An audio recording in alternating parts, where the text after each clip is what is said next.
Why we need a steel-based interlayer?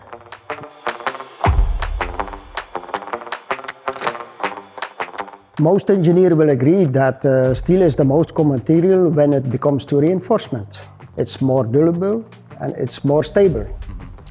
And thanks to the basinal, our mesh truck is not corroding. Yeah, and thanks to the transversal torsion wire, it proves a very good bond and an anchorage in the asphalt.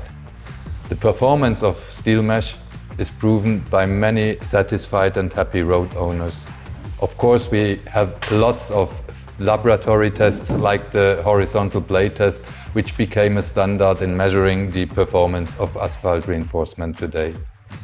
And although mesh track is not millable, at the end of the lifetime we can separate the steel and the asphalt. And don't forget, steel is 100% recyclable.